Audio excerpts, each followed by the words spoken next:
కాకపోతే కొన్ని విషయాలు ఆలోచన చేస్తే ఈ సువార్త దళం పరిచర్య ప్రారంభించబడి భారతదేశానికి ఇండిపెండెన్స్ ఎప్పుడు వచ్చింది? 1945, 1947. ఈ 1947వ సంవత్సరంలో భారతదేశానికి స్వాతంత్రం వచ్చినటువంటి దినాల్లో భారతదేశానికి రాజకీయంగా వేరే పరాయి దేశస్తులు మనల్ని పరిపాలన చేయడం కాకుండా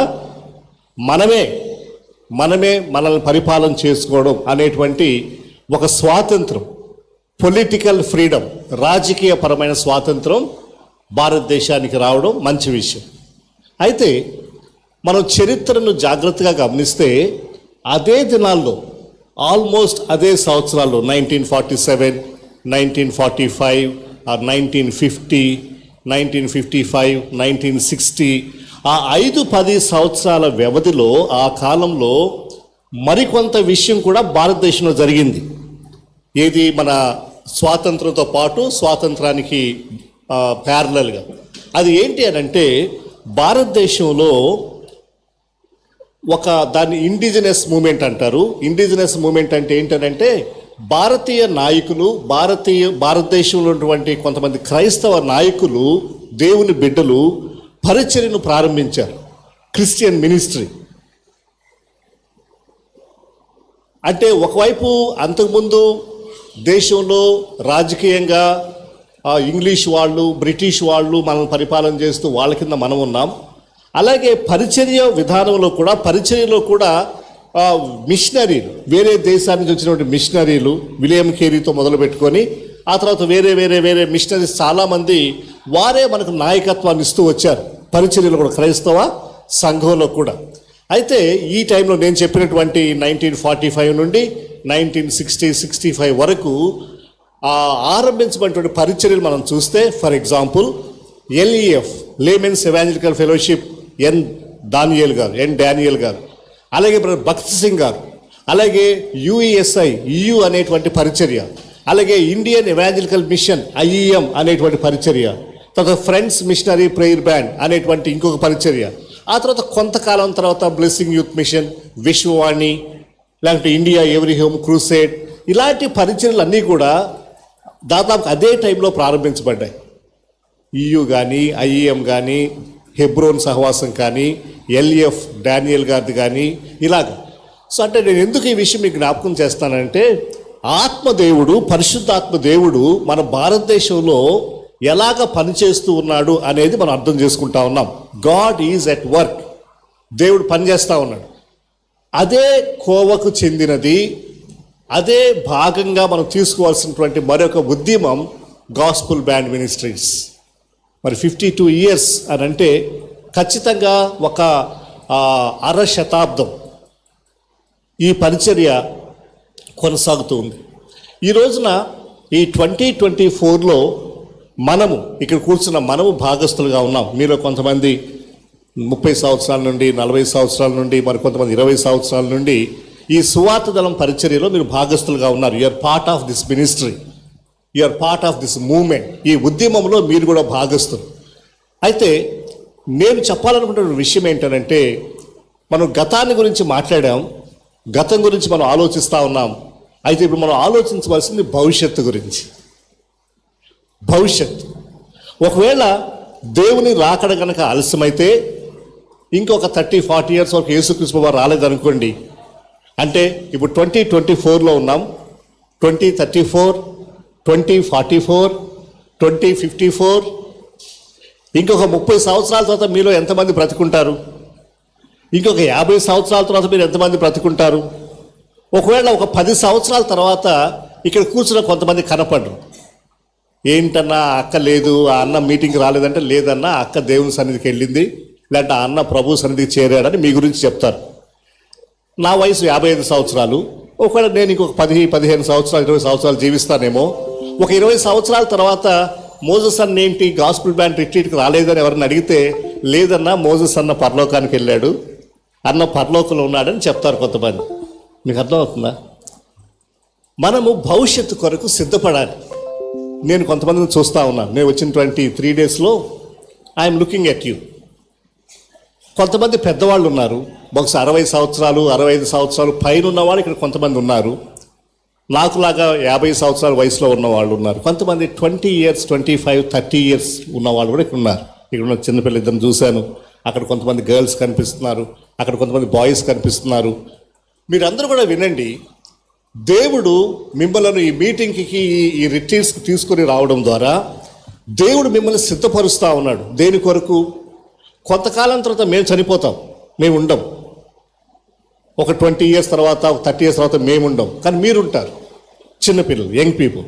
సో యంగ్ పీపుల్గా ఉన్నటువంటి మీరు, చిన్నపిల్లలుగా ఉన్నటువంటి మీరు భవిష్యత్తు కొరకు మీరు సిద్ధపడాలి. భవిష్యత్తులో నాయకత్వం తీసుకోవడానికి సిద్ధపడాలి. భవిష్యత్తులో ఇక ఉద్యమాన్ని దేవుని చిత్తమైతే దేవుని కృపలో ఇంకా ముందుకు తీసుకుని వెళ్ళడానికి మీరు ముందుకు రావాలి. దాని కొరకు ప్రార్థనాపూర్వకమైనటువంటి సిద్ధపాటు అవసరం.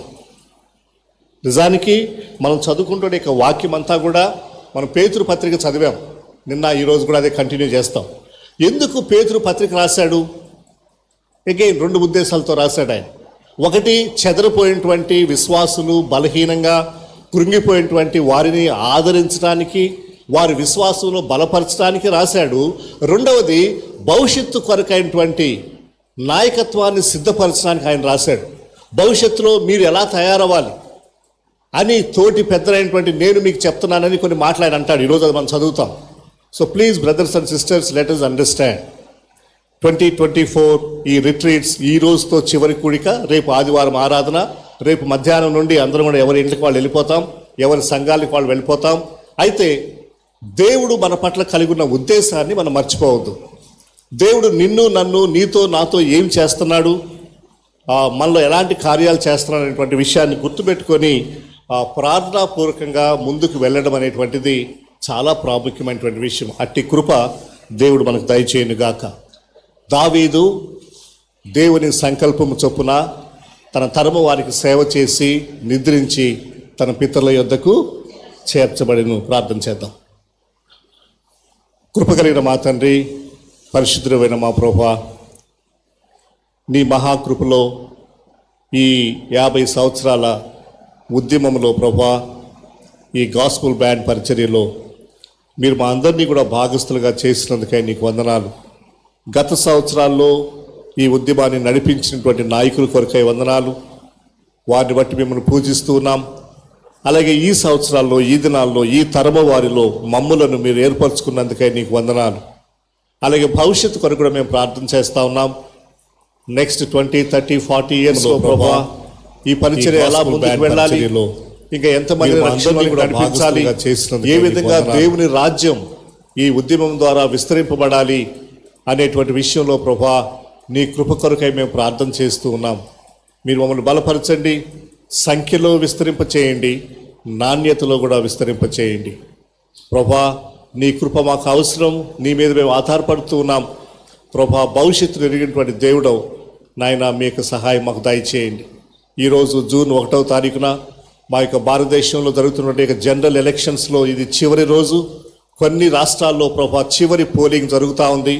నాయన, మీరు అనుకున్నటువంటి నాయకులను మాకు ప్రధానమంత్రిగాను ప్రభుత్వంగాను మీరు అనుగ్రహించాలని మేము ప్రార్థన చేస్తూ ఉన్నాం. జూన్ 4వ తారీఖున జరిగేటువంటి కౌంటింగ్ కొరకు మేము ప్రార్థన చేస్తూ ఉన్నాం. జూన్ 1వ తారీఖు ఈరోజు జరిగేటువంటి పోలింగ్ కొరకు మేము ప్రార్థన చేస్తూ ఉన్నాం. మా భారతదేశం యొక్క భవిష్యత్తు, మా భవిష్యత్తు నాయకత్వం కొరకే మా ప్రభా మీరు మమ్మల్ని సిద్ధపరచండి. నాయన, సంఘాన్ని అంతకంటే ఎక్కువగా మీరు బలపరచండి ప్రభా. సంఘము ఈ దేశంలో ప్రభా నీ కొరకు గొప్ప సేవ చేయడానికి, ఒక సాక్ష్యాన్ని లేవనెత్తడానికి మా ప్రభా మీరు మమ్మల్ని బలపరచండి. మేమైతే బలహీనమేమో ప్రభా, మాలో శక్తి లేదు నాయన, మాకు ఎలాంటి యోగ్యత కూడా లేదు నాయన. నీ మీద మేము ఆధారపడుతున్నాం మా తండ్రి. నీ కృప కొరకై వేడుకుంటూ ఉన్నాం. బలహీనమైనటువంటి మా పాదాలని మీరు బలపరచాలని, మీ శక్తితో నింపాలని మేము వేడుకుంటూ ఉన్నాం ప్రభా. నీ యొక్క వాక్యం చేత మమ్మల్ని బలపరచుకొని వేడుకుంటూ యేసుక్రీస్తు వారి ఘనమైన నామం పేరిట ప్రార్థించి వేడుకుంటున్నాం మా తండ్రి. ఆమేన్, ఆమేన్. పేతురు నిన్నటి దినాన మనం చూసినటువంటి విషయాలు గమనిస్తే సఫరింగ్ గురించి రాశాడు. సంఘము శ్రమ గుండా వెళ్తూ ఉంది. ఆ శ్రమ అనేటువంటిది సంఘానికి తప్పదు. సంఘము ఖచ్చితంగా శ్రమను ఎదుర్కోవాల్సిందే. సంఘానికి ఆ శ్రమ కలుగుతుంది. శ్రమను మనం అవాయిడ్ చేయలేం, తీసివేసుకోలేం. శ్రమను మాకు వద్దు ప్రభా అని మనం ప్రార్థన చేయలేం. ఆ ప్రార్థన చేసినా దేవుడు వినడు. ప్రభా శ్రమలు తీసేయండి, మా కష్టాలు తీసేయండి అని ప్రార్థన చేస్తే దేవుడు వినడు. మరి దేవుడు ఏ ప్రార్థన వింటాడు? దేవుడు ఎలాంటి ప్రార్థన మనం చేయాలని కోరుతున్నాడంటే, ప్రభువా నాకు శ్రమ కలుగుతుంది, నాకు బాధ కలుగుతుంది, నాకు అనారోగ్యం ఉంది, అయితే దీన్ని భరించడానికి అవసరమైన కృప దయచేయండి అని ప్రార్థన చేయాలి. ఆ ప్రార్థన దేవుడు వింటాడు. We cannot ask God to remove the problem. We can ask God to grant us grace to face the problem. సమస్యను తీసివేయమని మనం అడగకూడదు. అయితే సమస్యను ఎదుర్కోవడానికి, సమస్యను సమర్థవంతంగా ఎదుర్కోవడానికి అవసరమైనటువంటి విశ్వాసం దయచేయండి, అవసరమైన శక్తి దయచేయండి, కృప దయచేయండి ప్రభువా అని మనం ప్రార్థన చేయాలి. ఎందుకు శ్రమకు, విశ్వాసానికి, క్రైస్తవ జీవితానికి అంత దగ్గర సంబంధం ఉంది అంటే, అది మన ప్రభుతోనే ప్రారంభమైంది. మనం యేసుక్రీస్తు ప్రభు వారి లోకానికి వచ్చినప్పుడు నిన్న పౌలు కూడా ఆయన మాట్లాడాడు, క్రీస్తు కూడా శ్రమ పడెను గనుక. మన ప్రభువే శ్రమ పడ్డాడు, మన ప్రభువే శ్రమ గుండా వెళ్ళాడు. అలాంటప్పుడు ఆ ప్రభువుని వెంబడిస్తున్న మనము, ఆయన శిష్యులుగా ఉన్నటువంటి మనము శ్రమ లేకుండా ఎలా ఉండగలము? శ్రమ లేకుండా మనం ఎలా జీవిస్తాము? కాబట్టి శ్రమ అనేటువంటిది మనకు అవసరమే, మనకు ఉంటుంది. యేసుక్రీస్తు ప్రభు వారి జీవితం ఆలోచన చేస్తే ఆయన శ్రమ అనేటువంటిది కేవలం సిలువలోనే అనుకుంటున్నారా? సిలువలోనే ఆయన శ్రమ పడ్డాడా? కొంతమంది 40 దినాలు లెంట్ పాటిస్తారు. కొన్ని సంఘాల్లో లెంట్ అని, శ్రమల దినాలని 40 days వాళ్ళు నిర్ణయించుకున్నారు. నేను ఎప్పుడు అనుకుంటాను, లెంట్ అనేటువంటిది 40 దినాలేనా? శ్రమలు అనేటువంటివి కేవలం 40 దినాలకి మనం పరిమితం చేయగలమా? లేకపోతే సిలువకు మాత్రమే పరిమితం చేయగలమా? ఖచ్చితంగా కానే కాదు. ఆ మాటకు వస్తే యేసుక్రీస్తు వారి జీవితంలో శ్రమ అనేటువంటిది ఎప్పుడు ప్రారంభమైంది చెప్పండి? ఎక్కడ ప్రారంభమైంది? ఆయన ఈ లోకానికి వచ్చిన మొదటి దినమంతే ప్రారంభమైంది. నిన్న రాత్రి మనం మాట్లాడుకున్నాం, యేసుక్రీస్తు వారు జన్మించినప్పుడు యేసుక్రీస్తు వారిని హతం చేయాలని, అంతమొందించాలని హేరోదు రాజు చాలా చక్కని ప్లాన్ పెట్టుకొని ఉన్నాడు. 2 సంవత్సరాల లోపు ఉన్నటువంటి మగపిల్లలందరినీ కూడా చంపివేయండి అన్నాడు. ఆయన ఆలోచన ఏంటంటే, తద్వారా యేసుక్రీస్తు బాబు కూడా చంపివేయాలి అని ఆయన ప్రణాళిక. హీ థాట్, నేను యేసుక్రీస్తు వాళ్ళని ఈజీగా చంపేస్తాను అనుకున్నాడు ఆయన. మీరు ఒకవేళ ఆ భాగం చదివితే మత్తయి సువార్తలో ఉంటుంది. అక్కడ ఏముంటుందంటే, 3 సార్లు ఏ హేరోదైతే యేసుక్రీస్తు వారిని చంపాలని ప్రయత్నం చేశాడో, హేరోదు మరణించెను అనేటువంటి మాట 3 సార్లు ఉంటుంది. ఇది ఎప్పుడు మనం జ్ఞాపకం పెట్టుకోవాలి. మనల్ని శ్రమ పెట్టేటువంటి వాళ్ళు, మనకి హాని చేయాలనుకునేటువంటి వాళ్ళు ఎప్పుడూ ఉన్నారు, వాళ్ళు ఇంకా ఉంటారు. 2024లో ఉంటారు, 2034లో ఉంటారు, 2044లో కూడా ఉంటారు. కానీ సంఘం మాత్రం ఎప్పుడు అభివృద్ధి చెందుతానే ఉంటుంది. సంఘం మాత్రం ఎప్పుడు వృద్ధి చెందుతానే ఉంటుంది. మనల్ని అపోజ్ చేసేవాళ్ళు, మనల్ని పర్సిక్యూట్ చేసేవాళ్ళు, మనల్ని ఇబ్బంది పెట్టేవాళ్ళు ప్రతి కాలంలో ఉంటారమ్మా. యేసుక్రీస్తు వారి విషయంలో నేను చెప్తూ ఉన్నాను. ఆయన పుట్టినప్పుడు సమస్య వచ్చింది. 8 దినాలకి ఏమైంది చెప్పండి? యేసుక్రీస్తు వారికి సున్నతి అంటే ఏంటి? ఆయన బ్లడ్ షెడ్ అయింది. ఆయన శరీరంలో నుంచి రక్తం కారింది. ఎవరి శరీరంలో నుంచి? యేసుక్రీస్తు వారి శరీరంలో నుంచి రక్తం కారింది. సిలువ మీద మాత్రమే కాదు. కొంతమంది అనుకుంటారు సిలువ మీదే ఆయన రక్తం కార్చాడని. 8 దినాల వయసు ఉన్నటువంటి బేబీకి, అంత చిన్న బాలుడుగా ఉన్నటువంటి యేసయ్య శరీరంలో నుండి కొన్ని రక్తపు బొట్లు కారడం మనకు తెలుసు సున్నతి ద్వారా. What do we understand? యేసుక్రీస్తు వారికి పెయిన్, బాధ, శ్రమ, రక్తం కార్చటం అనేది at the age of 8 days he understood. And from then on many things, అప్పటి నుండి చాలాసార్లు ఆయన శ్రమకు, కష్టానికి గురయ్యాడు. అంచేత నేను దేవుని బిడ్డలుగా, మనం మీటింగ్ స్టార్ట్ చేసే ముందు కొద్దిసేపు కరెంటు పోయింది కదా మనకి. అన్నవాళ్ళు పాటలు పాడుతూ ఉన్నారు, కరెంటు పోయింది. మనం అందరూ కూడా చాలా కష్టపడతా ఉన్నాం, చెమట వస్తూ ఉన్నాం, నా షర్ట్ అంతా తడిసిపోతా ఉంది. మీరందరూ కష్టపడతా ఉన్నారు. ఇది కష్టం అంటారా? ఇది కష్టమా? కానే కాదు కదా, చిన్న విషయం అంతే. అంటే ఎందుకు నేను ఇలా అంటున్నానంటే, చాలాసార్లు మన ఆలోచన విధానం ఎలా ఉంటుందంటే, ప్రతి చిన్నదానికి మనం కంప్లైంట్ చేయడం నేర్చుకున్నాం. అన్నా కరెంటు పోయిందన్నా, చెమట వస్తుందన్నా, అన్నం లేట్ అయిందన్నా, లేకపోతే బస్సు లేదు, నడిచిపోవాల్సి వచ్చింది. ఇవన్నీ చాలా చిన్న విషయాలమ్మా. ఇవన్నీ చాలా చాలా చిన్న విషయాలు. ఇంతకంటే భయంకరమైనటువంటి శ్రమను ఎదుర్కొంటున్న వాళ్ళు, మీరు గల్ఫ్ కంట్రీస్కి వెళ్ళండి, లేకుంటే కొన్ని కమ్యూనిస్ట్ దేశాలకు వెళ్ళండి, వాళ్ళు ఇంత చక్కగా మనలాగా హాయిగా పాటలు పాడుకోవడానికి అవకాశం లేదు. వాళ్ళు అండర్ గ్రౌండ్ చర్చెస్లో గ్యాదర్ అవుతారు. వాళ్ళు ప్రార్థన చేసుకున్నట్లుగా బయటికి సౌండ్ రాకూడదు. నాకు సౌదీ అరేబియాలో ఒక చెల్లి ఉంది, ఒక సిస్టర్ నాకు తెలుసు. ఆమె వాళ్ళ ఇంట్లో ప్రార్థన జరుగుతుంది. వాళ్ళు తెలుగు వాళ్ళే, హైదరాబాద్ నుంచి సౌదీ అరేబియా వెళ్ళారు. సౌదీ అరేబియాలో ఆ క్రైస్తవ్యం అనేటువంటిది ఇట్స్ ఎ ప్రొహిబిటెడ్ రిలీజియన్. అక్కడ దాన్ని అనుమతించరు. వాళ్ళ ఇంట్లో ప్రార్థన చేసుకుంటా ఉంటేనంట, వాళ్ళ ఇంటి ముందు స్ట్రీట్లో దారిలో సీసీ కెమెరాలు పెట్టారట. సీసీ కెమెరాల్లో ఆ అమ్మాయి పేరు సరోజ్, ఆయన పేరు సతీష్ వాళ్ళ ఇంటికి ఎవరెవరు వస్తున్నారు. ఎందుకంటే సౌదీ అరేబియా ఉన్నటువంటి ఐగుప్తు దేశస్తులు, పాకిస్తానీ వాళ్ళు, భారతీయులు అందరూ వీళ్ళ ఇంటికి ప్రార్థనకు వస్తారనమాట. వాళ్ళకి ఆదివారం ఒక్కొక్క దేశానికి చెందిన పాకిస్తాన్ వాళ్ళు ఒక టైంలో ఆరాధన చేస్తారు, ఐగుప్తు నుంచి వచ్చిన వాళ్ళు ఒక టైంలో ఆరాధన చేస్తారు. అలా వేరు వేరు టైమ్స్లో వాళ్ళకి ఆరాధన ఉంటాయి. ఇదంతా కూడా అండర్ గ్రౌండ్ ఆరాధన, సౌండ్ బయటికి రాకూడదు. వీళ్ళింటికి ఎవరెవరు వస్తున్నారో సీసీ కెమెరాల్లో గవర్నమెంట్ నోటీస్ చేస్తూ ఉంది. మనకు అలా ఉందా చెప్పండి? అలాంటప్పుడు మనం చిన్న చిన్న విషయాలకు ఎందుకు కంప్లైంట్ చేస్తూ ఉన్నాం? చిన్న చిన్న విషయాలు అసలు వాటిని శ్రమ అని పిలవడానికే లేదు. అసలు we cannot call it A problem. మనం ఎదుర్కొనేటువంటి సమస్యలన్నీ కూడా పెద్ద సమస్యలేమి కాదు అవి. కానీ వాటినే మనం చాలా పెద్ద హైలైట్గా చేసుకొని ఏదో పెద్ద కష్టం ఎదుర్కొంటున్నట్టుగా అనుకోవద్దు. వాటిని ఈజీగా తీసుకోవడం నేర్చుకోవాలి. క్రైస్తవులుగా మన మైండ్ సెట్ ఎలా ఉండాలని అంటే, నిబ్బరమైన బుద్ధి కలిగిన వారమై మనం వీటన్నిటి కూడా ఈజీగా భరించడానికి, ఈజీగా తీసుకోవడానికి మనం సిద్ధంగా ఉండాలి. ఈ రోజున మనం ధ్యానం చేసే అంశం ఏంటంటే, పేతురు నాకు చాలా ఆశ్చర్యం అనిపించింది. ఆయన రాసినటువంటి 2 పత్రికల్లో ఒక విషయాన్ని చాలా నొక్కి ఒక్కానించి ఎంఫటిక్గా మాట్లాడాడు, చాలా గట్టిగా మాట్లాడాడు. అది నాకు అనిపించింది ఈవెన్ పౌలు పత్రికల్లో కూడా అంత గట్టిగా లేదేమో అనిపిస్తూ ఉంది. పౌలు కూడా అంత ఎక్కువగా మాట్లాడలేదేమో ఈ టాపిక్ అని నాకు అనిపిస్తూ ఉంది. ఏంటి ఆ టాపిక్ అని అంటే, it is about the scripture, లేఖనాల గురించి. ఈరోజు మనం చేసేటువంటి మొదటి అంశం లేదా మొదటి విషయం ఏంటంటే, what Peter said about the word of God. దేవుని యొక్క వాక్యం గురించి పేతురు ఏం చెప్పాడు? దేవుని యొక్క వాక్యం చూడండి, ఆయన రాసినటువంటి మాటలు చూడండి. మొదటి పేతురు పత్రిక 1వ అధ్యాయం నుండి మనం చూస్తాం.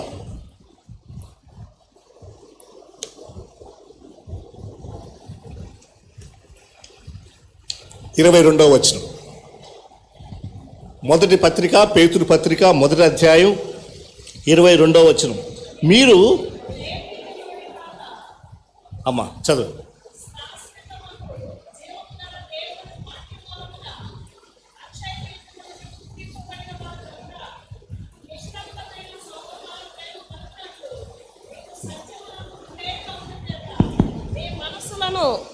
పవిత్రపరుచుకొనిన వారై ఉండి ఒకరికొకడు హృదయపూర్వకముగాను మెక్కటముగాను ప్రేమించుడి. రైట్. దేవుని యొక్క వాక్యానికి ఈయన ఒక ఎడ్జెక్టివ్ యాడ్ చేశాడు. ఎడ్జెక్టివ్ అంటే ఇంకొంత వివరణ ఇచ్చేటువంటి మాట వాడాడు. ఆయన వాక్యాన్ని ఏమని అన్నాడు? శాశ్వతమగు జీవము గల దేవుని వాక్యం.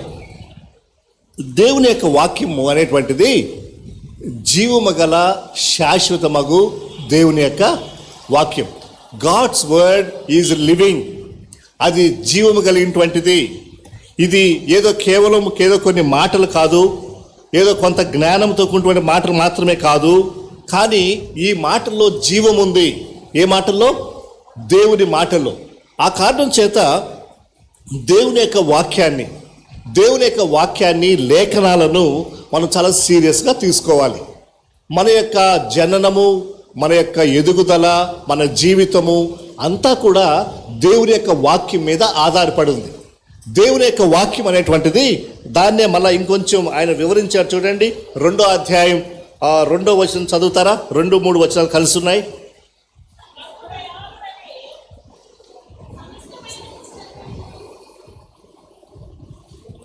చదివే వాళ్ళమ్మా మైక్ తీసుకొని చదవండి. సమస్తమైన దుష్టత్వమును, సమస్తమైన కపటమును, వేషధారణను, అసూయను, సమస్త దూషణ మాటలను మాని క్రొత్తగా జన్మించిన శిశువులను పోలిన వారై నిర్మలమైన వాక్యమును పాల వలన రక్షణ విషయములో ఎదుగు నిమిత్తము ఆ పాలను ఆపేక్షించుడి. రైట్. ఈ వాక్యం అంటే ఏంటంట? వాక్యాన్ని దేనితో పోలుస్తా ఉన్నాడు పేతురు? పాల లాంటిది. పాలు ఎవరు తాగుతారు? చిన్నపిల్లలు కదా, చిన్నపిల్లలు పుట్టినప్పుడు వాళ్ళకి ముందు తల్లిపాలు ఇస్తారు, ఆ తర్వాత నెమ్మదిగా బాటిల్ మిల్క్ ఇస్తారు, అలాగా నెమ్మదిగా వాళ్ళు ఎదుగుతారు. ఎవరు?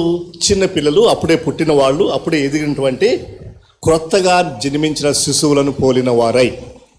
క్రొత్తగా జన్మించినటువంటి శిశువులకు, పిల్లలకు ఆ పాలు అనేటువంటిది ఆహారం. ఆ పాలు ఆలస్యమైతే ఏం చేస్తారు చెప్పండి? ఈ టాప్ లేసిపోద్ది అనమాట, ఈ స్లాబ్ ఇక్కడ ఉండదు, వాళ్ళు అంత గట్టిగా అరుస్తారు. క్రేవింగ్ వాటి కొరకు అంత ఆశ. ఇక్కడ పేతురు ఏమంటున్నాడంటే, మీరు వాక్యం పట్ల అంత ఆశ కలిగి ఉండాలి. శిశువులు పోలిన వారై, క్రొత్తగా జన్మించిన శిశువులను పోలిన వారై. ఇక్కడ కొంతమంది అలాంటి శిశువులు లాంటి వాళ్ళు ఉన్నారు, చిన్నపిల్లలు. మీరమ్మా ఒకసారి 20 years లోపు ఉన్నటువంటి పిల్లలందరూ చేతులు ఎత్తారా? లేదంటే 25 years లోపు ఉన్నవాళ్ళు గట్టిగా చేయొద్దండి, లేదంటే నేను మీరు 25 అబవ్ అనుకుంటాను. ఇంకా బాయ్స్ కూడా 25 బిలో. నేను మీతో మాట్లాడుతున్నాను, వినండి. నాన్న, మీరు మీ జీవితంలో వాక్యాన్ని చదవడానికి, వాక్యం పట్ల మీకు ప్రత్యేకమైనటువంటి ఆసక్తి ఉండాలి. ఈ రోజుల్లో ఒక చిన్న ప్రమాదం, చిన్నది కాదు పెద్దదే, పెద్ద ప్రమాదం ఏంటంటే, పెద్ద నష్టం ఏంటంటే, ఎంతమంది చేతుల్లో ఫోన్ ఉందో చేయొద్దండి, ఫోన్ చూపెట్టండి. నేనేం తీసుకోను మీ ఫోన్ మీదే. మీరు కాదండి, పెద్దవాళ్ళు కాదు సార్, చిన్నపిల్లలు, యంగ్ పీపుల్ మీ చేతిలో ఉన్న ఫోన్ ఒకసారి నాకు చూపించండి. మీ దగ్గర శాంసంగ్ ఫోన్ ఉందా, లేకుంటే ఏ ఫోన్ ఉందా, ఐఫోన్ ఉందా నేను చూస్తాను. ఐప్యాడ్లు ఎవరి దగ్గర లేవు, ఐఫోన్. Okay, right. ఇది చాలా ప్రమాదకరమైనటువంటి వస్తువు. ఇది ఎంత మంచి వస్తువో మొబైల్ ఫోన్ అంతకంటే ఎక్కువ ప్రమాదకరమైనది. నేను దేవునికి చాలా వందనాలు చెల్లిస్తున్నాను, ఎందుకంటే మీ వయసులో ఉన్నప్పుడు నాకు ఫోన్ లేదు. మీ వయసులో ఉన్నప్పుడు నేను చెప్పానే, మీరు 25-30 సంవత్సరాల లోపు ఉన్న పిల్లలు, నేను బహుశా 45 లేకుంటే 40 సంవత్సరాలు వచ్చినప్పుడు నాకు ఫోన్ వచ్చిందేమో. అంతవరకు నాకు ఇలాంటి, ముఖ్యంగా ఫోన్ అంటే ఏంటో తెలియదు. అందువల్ల మేము చాలా సేఫ్ సైడ్లో ఉన్నాం అనమాట. ఆ దినాల్లో మాకు ఏమీ వేరే పని ఉండేది కాదు. మాకు ఉన్న పనల్లా ఏంటంటే కాలేజీకి వెళ్ళడం, స్కూల్కి వెళ్ళడం, సాయంకాలం రాగానే కొద్దిసేపు ఆడుకోవడం, లేకుంటే వేరే పనులు చేసుకోవడం, మిగిలిన పని అంతా కూడా ఇంట్రెస్ట్ ఉంటే వాక్యం చదువుకోవడం, బైబుల్ చదువుకోవడం. నేను ఒకరోజు పాలిటెక్నిక్ ఫస్ట్ ఇయర్లో ఉన్నప్పుడు, first year second year Ongole నేను చదువుకున్నాను. ఆదివారం ఇంటికి వచ్చిన తర్వాత, నేను అప్పుడు బైబుల్ బాగా చదివేవాడిని. బైబుల్ చదవడం నాకు ఇష్టం చిన్నప్పటి నుండి, ముఖ్యంగా దేవుని నమ్ముకున్న తర్వాత. ఒక ఆదివారం నేను చర్చికి వెళ్ళి వచ్చిన తర్వాత, నేను రూమ్లో ఉండేవాడిని, కూర్చున్నాను బైబుల్ చదవాలని. ఎందుకు ఆ రోజు యెషయా గ్రంథం చదవాలనిపించింది. అలా నేను ఒక్కొక్కసారి ఒక్కొక్క పుస్తకం చదివేవాడిని. యెషయా గ్రంథంలో ఎన్ని అధ్యాయాలు ఉంటాయి? మీ బైబిల్లో కూడా 66 ఉన్నాయా? నా బైబిల్లోనే అనుకుంటున్నాను నేను. మీ బైబిల్లో కూడా 66 ఉన్నానా? మీరు చెప్పండి, పిల్లలు బాయ్స్ చెప్పాలి. మీ బైబిల్లో యెషయా గ్రంథంలో ఎన్ని అధ్యాయాలు ఉన్నాయి? 66 కదా. నేను ఒక్కసారి 1 సిట్టింగ్లో 1 రీడింగ్లో యెషయా గ్రంథం మొత్తం చదివాను. బహుశా 2 hours 3 hours పట్టింది అనుకుంటా. మధ్యాహ్నం లంచ్ అయిన తర్వాత కూర్చున్నాను, 2 గంటలకో 3 గంటలకో. యెషయా గ్రంథం చదువుతానే ఉన్నాను. 66 గ్రంథాలు అయిపోయిన తర్వాత అప్పుడు నేను లేచాను. పిల్లలు, నేను మీతో మాట్లాడుతున్నాను, ప్లీజ్ వినండి. యంగ్ పీపుల్, క్రొత్తగా జన్మించిన శిశువులను పోలిన వారై మీకు నాన్న ఒక యాపిటైట్ డెవలప్ అవ్వాలి. యాపిటైట్ అంటే ఆకలి. ఎలాంటి ఆకలి? నేను చెప్పానే, చిన్నపిల్లలు కనుక పాలు లేట్ అయితే స్లాబ్ రేపేస్తారు చూడండి, అరుస్తారు చూడండి. అలాంటి కోరిక మీకు ఈ దేవుని యొక్క వాక్యం పట్ల ఉండాలి. You need to grow this kind of appetite. ఇది మీకు అవసరం నాన్న. ఎందుకంటే నేను పరంలో మాట చెప్పాను, I'm more concern about the future of gospel band. Gospel band యొక్క భవిష్యత్తు మీ చేతుల్లో ఉంది. అయితే మీరు ఎలాంటి వారు అయి ఉండాలి? మీరు లేఖనాల్లో, వాక్యంలో పునాది, చక్కని చాలా స్ట్రాంగ్ ఫౌండేషన్ వాళ్ళుగా అయి ఉండాలి. ఈ రోజున యంగ్ పీపుల్ కనుక అలాంటి వాక్యం గురించేటువంటి వాక్య సత్యంలో, లేఖనాల విషయంలో గట్టి పునాది ఏర్పడితే, రేపొద్దున మీరు సంఘ పెద్దలు అవుతారు, రేపొద్దున మీరు సేవకులు అవుతారు, ఈ గాస్పుల్ పరిచర్యకి మీరు లీడర్షిప్ ఇస్తారు. ఒక సరైనటువంటి నాయకత్వం మనకు భవిష్యత్తులో దొరుకుతుంది. So therefore I request you, I also please plead with you children, వినండి, స్టూడెంట్స్, యంగ్ పీపుల్, మీరు శిశువులే, మీరు చిన్నపిల్లలే. Commit yourself, dedicate yourself to the reading of God's word. ఈరోజు మన అంశము చాలా మెయిన్ టాపిక్ అదే, లేఖనాలను, దేవుని యొక్క వాక్యం. యాక్చువల్లీ ఐ నో దట్ నేను గాస్పుల్ బ్యాండ్కి వస్తున్నప్పుడు హైదరాబాద్లో కొంతమంది గాస్పుల్ బ్యాండ్ బాగా పరిచయమైన వాళ్ళు నా ఫ్రెండ్స్ ఉన్నారు. నేను వాళ్ళతో చెప్తా ఉన్నాను, నేను గాస్పుల్ బ్యాండ్ రిట్రీట్స్కి వెళ్తున్నాను, జోషికర్ ఆయన పిలిచారంటే నాకు అందరూ చెప్పిన ఒక మాట ఏంటనంటే, అన్న, గాస్పుల్ బ్యాండ్కి వచ్చేటువంటి వాళ్ళందరూ కూడా వాక్యం పట్ల చాలా తపన కలిగిన వాళ్ళు, వాక్యాన్ని చాలా ప్రేమించేవాళ్ళు, వాళ్ళకు వాక్యం బాగా తెలుసు. ఇలాంటి సాక్ష్యం మీ గురించి హైదరాబాద్లో మాట్లాడుకుంటున్నారు, ముఖ్యంగా పెద్దవాళ్ళ గురించి. ఇక్కడ పెద్దవాళ్ళ గురించి, చిన్నపిల్లల గురించి కాదు, పెద్దవాళ్ళ గురించి ఏమనుకుంటున్నారంటే, హైదరాబాద్లో మీకు వాక్యం బాగా తెలుసని, వాక్య జ్ఞానం మీకు చాలా బాగుందని, మీరు దేవుని పట్ల తపన కలిగిన వాళ్ళని నాకు వార్నింగ్ ఇచ్చి పంపారు. అన్నా, నువ్వు మామూలు వాళ్ళ దగ్గరికి వెళ్ళట్లేదు, సింహాల దగ్గరికి వెళ్తున్నావు అని చెప్పారు వాళ్ళు. మంచిది, సంతోషం, మీరు సింహాలైతే సంతోషం. అయితే నాన్న, మీరు పిల్లలు ఫోన్ ఉంచుకోండి, ఫోన్ కావాలి ఈ రోజుల్లో, ఆన్లైన్లు ఇవన్నీ ఫోన్ విషయమే. కానీ దీన్ని ఎంత తక్కువ వాడితే అంత మంచిది. అగైన్ పిల్లలు, మీరు చేసేటువంటి, మీరు ఫోన్ చాలా ఎక్కువ వాడతారని కూడా నాకు తెలుసు. నాకు ఎవరు చెప్పలేదు కానీ నాకే తెలుసు. నాకెవరు చెప్పలేదు, హైదరాబాద్లో ఎవరు ఆ విషయం చెప్పలేదు. గాస్పుల్ బ్యాండ్లో యంగ్ పీపుల్ ఫోన్ బాగా వాడతారని ఎవరు చెప్పలేదు, ఒక్కళ్ళు కూడా చెప్పలేదు. కానీ నాకు తెలుసు ఆ విషయం. అవునా, కరెక్టేనా? మీరు ఫోన్ ఎక్కువ వాడుతున్నారా? వాట్సాప్లు, యూట్యూబ్లు, ఇన్స్టాగ్రామ్, ట్విట్టర్, ఫేస్బుక్, ఇవన్నీ మంచిదేనా? ఇవన్నీ ఉండాలి. కాబట్టి use it as less as possible. వీలైనంత ఎంత తక్కువ సమయాన్ని మీరు మొబైల్ ఫోన్తో గడిపితే అంత మంచిది. ఈరోజు మనం ఒక నిర్ణయం చేద్దాం, మీరే కాదు నేను కూడా చేయాలి ఆ నిర్ణయం, ఫోన్ తక్కువగా వాడాలి అని. ఈ మొబైల్ ఫోన్ మనల్ని దేవుని యొక్క వాక్యానికి దూరం చేయకూడదు. మనము సమయాన్ని క్రొత్తగా జన్మించిన శిశువులను పోలిన వారై పాలను అపేక్షించాలనేటువంటి కోరిక, తపన మీకు ఉండాలి. విల్ యూ ప్లీజ్ డిసైడ్, నేను నా జీవితంలో, నా దినంలో, ఈ 24 hours టైం. మొన్న ఈ మధ్య నేను ఒక బైబిల్ కాలేజీలో టీచ్ చేస్తాను. బైబిల్ కాలేజీలో నేను ఓల్డ్ టెస్ట్మెంట్ టీచ్ చేస్తాను. నేను ఈ ఇయర్ ఏం చేశానంటే, ఈచ్ బుక్, ఒక్కొక్క పుస్తకం ఒక్కొక్క క్లాస్ తీసుకుంటాను. ఆదికాండము, నిర్గమకాండము, అలాగా ఒక ఆదికాండం గురించి ఒకరోజు క్లాస్. అలాగా నేను ఈ ఇయర్ ఏం చేశానంటే, క్లాస్ తీసుకునే ముందు మరలా ఫ్రెష్గా ఒకసారి బుక్ చదవాలి అనుకున్నాను నేను. ఫర్ ఎగ్జాంపుల్, ఈరోజు నేను రేపు మండే అనుకోండి, నేను ఆదికాండం టీచ్ చేస్తాను, క్లాస్ తీసుకుంటాను. మండేకి ముందు 50 అధ్యాయాలు ఉన్నటువంటి ఆదికాండం నేను చదవాలి. నేను ఇప్పుడు చాలాసార్లు చదివాను, మరలా ఫ్రెష్గా చదవాలి. అది నా కమిట్మెంట్ అనమాట, నా కోరిక రాదర్. అలా అనుకున్నాను. సరే, స్టార్ట్ చేశాను. ఆదికాండం బుక్ అయిపోయింది, నిర్గమకాండం బుక్ అయిపోయింది, ఇక లేవీకాండం, సంఖ్యాకాండం, ద్వితీయోపదేశకాండం, యెహోషువ, అన్ని పుస్తకాలు అయిపోతూ ఉన్నాయి. నేను నెక్స్ట్ మండే క్లాస్ తీసుకోవాలి. ఏ పుస్తకం తీసుకోవాలో తెలుసా? కీర్తనల పుస్తకం తీసుకోవాలి. ఆ నెక్స్ట్ డే సిలబస్ కీర్తనలు. ఇప్పుడు నా మీద ఛాలెంజ్ పడింది. ఏమి ఛాలెంజ్? పుస్తకం చదవాలి కదా, పుస్తకం చదివిన తర్వాతే క్లాస్ టీచ్ చేయాలని అనుకున్నాను కదా.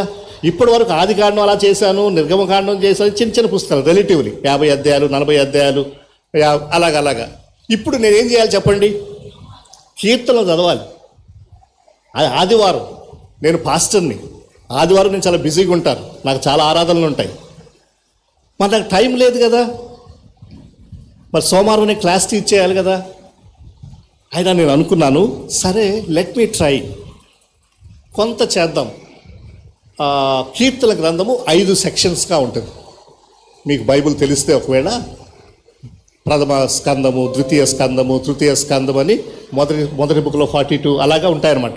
కొన్ని 17 కీర్తనలే ఉంటాయి 3వ పుస్తకంలో. ఫస్ట్ దాన్ని చదివాను, 17 కీర్తనలు ఉన్నటువంటి ఒక సెక్షన్ చదివాను. అలాగా నెక్స్ట్ 2వ సెక్షన్ చదివాను.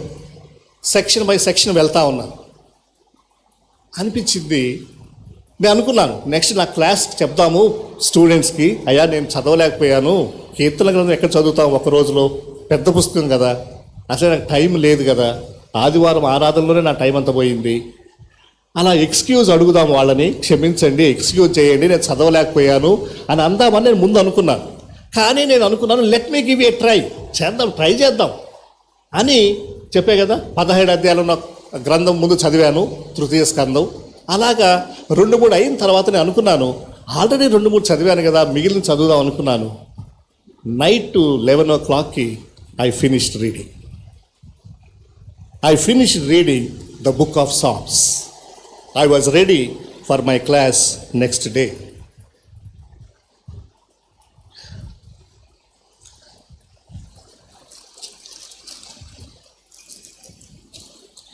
మీకు ఇష్టమైతే టీ టైంలో నా బైబిల్ వచ్చి ఓపెన్ చేసి చూడండి. 119వ కీర్తన నేను చదివాను, కీర్తన గ్రంథం అంతా చదివాను, 119వ కీర్తన కూడా చదివాను, నోట్స్ రాసుకుంటా చదివాను. ఊరికే పైన అలా పేజీలు తిప్పుకుంటా కాదు, నా కలర్స్తో నేను దీన్ని డెకరేట్ చేసుకున్నాను. కొన్ని కలర్స్ వాడతాను నేను, red colour, cream colour, green colour. Bible అని అండర్లైన్ చేసుకుంటా చదువుతాను. ఇది 119వ కీర్తన. కీర్తన గ్రంథం అంతా కూడా 150 కీర్తనటువంటి గ్రంథాన్ని నా క్లాస్కి ముందు చదివి నేను క్లాస్కి వెళ్ళాను. ఎందుకు నేను ఈ విషయాలు మీకు చెప్తానంటే నేను ఏదో గొప్ప చెప్పడానికి చెప్పట్లేదు, అది నా ఉద్దేశం కానే కాదు. I only would like to encourage you, I only would like to challenge you to read the Bible. నన్న అగైన్ పిల్లలు, నేను పెద్దవాళ్ళ గురించి I'm not so much concern. పెద్దవాళ్ళ గురించి నాకు అంత పెద్ద పట్టింపు లేదు, ఎందుకంటే వాళ్ళు చాలా బాగున్నారు ఆల్రెడీ. మీరు నాన్న, మీరు భవిష్యత్తు తరానికి నాయకులైన మీరు, భవిష్యత్తు తరంలో సంఘ పెద్దలుగా సేవకులుగా కాబోయే మీరు, మీ గ్రౌండింగ్ ఎక్కడ ఉండాలో తెలుసా? మీ పునాది ఎక్కడ ఉండాలో తెలుసా? వాక్యం మీద ఉండాలి. వాక్యాన్ని చక్కగా అర్థం చేసుకోగలిగిన వాళ్ళు ఉండాలి. వాక్యం పట్ల తపన కలిగిన వాళ్ళుగా ఉండాలి. మీరు బైబిల్ చదవడానికి సమయాన్ని తీసుకోవాలి. నేను మొన్న నైట్ ప్రసంగంలో విలియం కేరీ గురించి మనం మాట్లాడుకున్నాం. విలియం కేరీ పర్షియా భాషలో బైబిల్ చదివాడట, హెబ్రీ భాషలో బైబిల్ చదివాడట, సంస్కృతంలో బైబిల్ చదివాడట. ఒక్క రోజులో ఆయన కేటాయించుకున్నాడు అనమాట. మార్నింగ్ ఏమో హెబ్రీ భాషలో చదువుతాడు, మధ్యాహ్నం ఏమో పర్షియా భాషలో చదువుతాడు, ఇంకొక టైంలో తెలుగు భాషలో చదువుతాడు. అలాగా ఆయన తన సమయాన్ని ఆయన కేటాయించుకున్నాడు. సో కనుక ఈ రోజున మనం ఆలోచిస్తున్న విషయం ఏంటంటే, పేతురు తన పత్రికను చదివేటువంటి వాళ్ళతో మాట్లాడుతున్న విషయం ఏంటంటే, క్రొత్తగా జన్మించిన శిశువులను పోలిన వారై ఆ వాక్యాన్ని అపేక్షించడంలో మీరు శ్రద్ధ కలిగి ఉండండి. ఆ విధంగా రక్షణ విషయంలో ఎదుగు నిమిత్తము ఆ పాలను మీరు అపేక్షించండి. ఇది అఫ్కోర్స్ నేను చిన్నపిల్లలతో లేదంటే యంగ్ పీపుల్తో మాట్లాడుతున్నాను, కానీ ఇది మనందరికీ అవసరమైన విషయమేనమ్మా. పెద్దవాళ్ళకు కూడా కావాలి, మనందరికీ కావాలి. ఎంత ఎక్కువ మనం వాక్యం చదివితే, ఎంత ఎక్కువగా వాక్యంతో మనం ఫెమిలియరైజ్ చేసుకోగలిగితే అది అంత క్షేమం. ఎప్పుడైతే వాక్యాన్ని మనం చదవడం జరుగుతుందో అప్పుడు ఆ వాక్యము మన మన మన మన జీవితాల్లో ఎంతో మార్పును తీసుకొస్తుంది. ఈ వాక్యానికి పేతురు ఇచ్చినటువంటి స్థానం అని ముందు అనుకున్నాం కదా. పేతురు వాక్యానికి చాలా టాప్ పొజిషన్, టాప్ ప్లేస్ ఇచ్చాడు. అది మనకు ఎక్కడ అర్థమవుతుందనంటే రెండవ పత్రిక రండి, 2 పీటర్ 1వ అధ్యాయము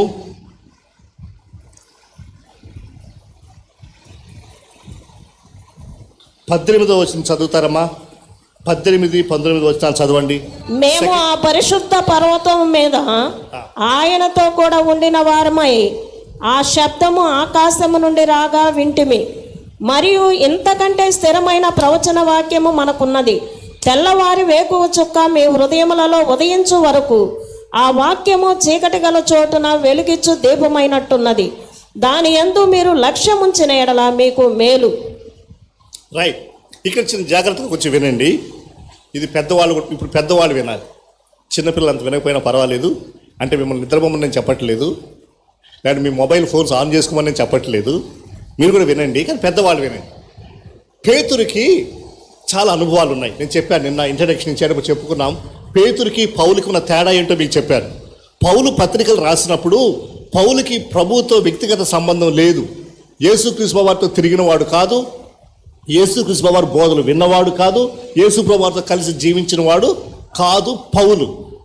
ఆయన రాసినటువంటి పత్రికలో రాసిన విషయాలన్నీ కూడా దేవుడు ఆయనకి ఇచ్చిన జ్ఞానాన్ని బట్టి, ఆ ప్రత్యక్షను బట్టి రాశాడు. కానీ పేతురు అలా కాదు. పేతురు తన పత్రికలో రాసిన విషయాలన్నీ కూడా బ్యాక్గ్రౌండ్ ఉంది ఆయనకి. ఏంటి ఆ బ్యాక్గ్రౌండ్?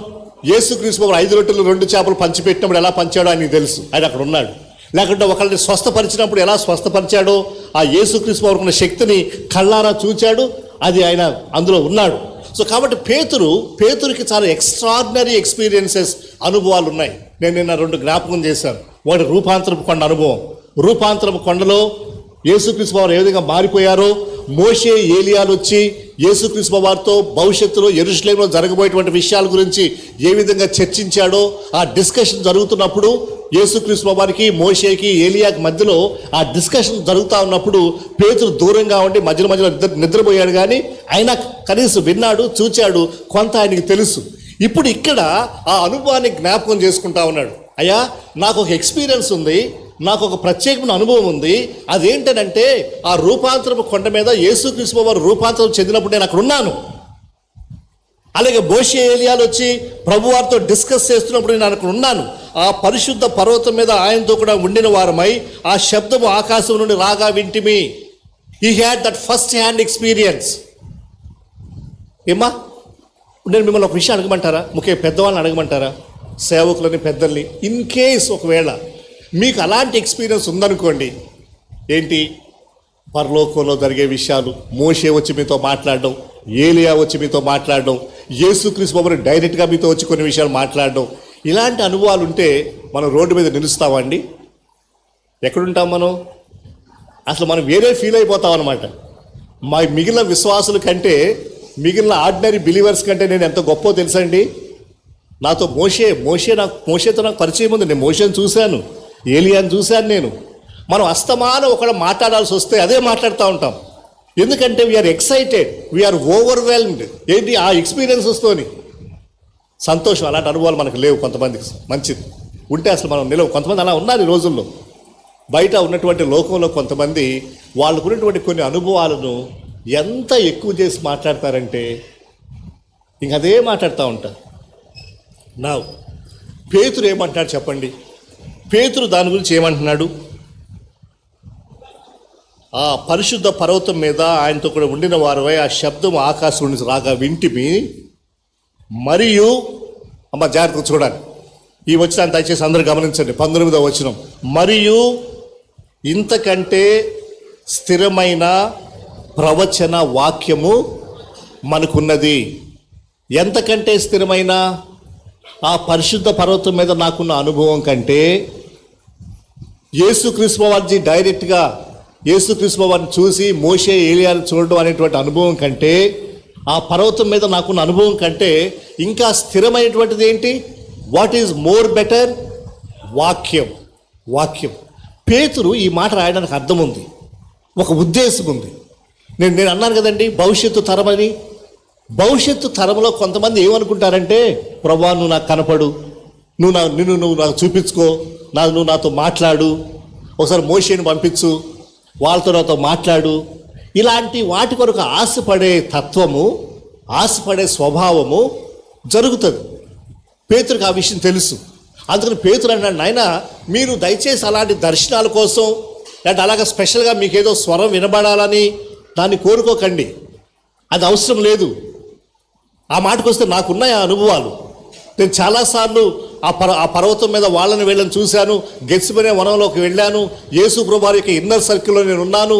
అయితే ఇంతకంటే స్థిరమైన ప్రవచన వాక్యము మనకున్నది. That is where Peter is keeping God's word in a very higher plane. మీకు అర్థమవుతున్న విషయం? పేతురు వాక్యానికి ఎక్కడిస్తున్నాడు స్థానాన్ని, ఎక్కడ పెడుతున్నాడు? ఈ అనుభవాల కంటే సుపీరియర్, ఈ అనుభవాల కంటే ఇంకా పైన ఉంటుంది ఇది వాక్యం. ఆ అనుభవాలు అందరికీ ఉండవు, అనుభవాలు అందరికీ దేవుడు ఇవ్వడు, కానీ వాక్యం అందరికీ ఉంటుంది. సో కనుక ఏది ప్రాముఖ్యం చెప్పండి? ఏది ఎక్కువ ప్రాముఖ్యం, ఏది ఎక్కువ ఇంపార్టెంట్? వాక్యం. ఇది మనం ప్రజలకు నేర్పించాలి.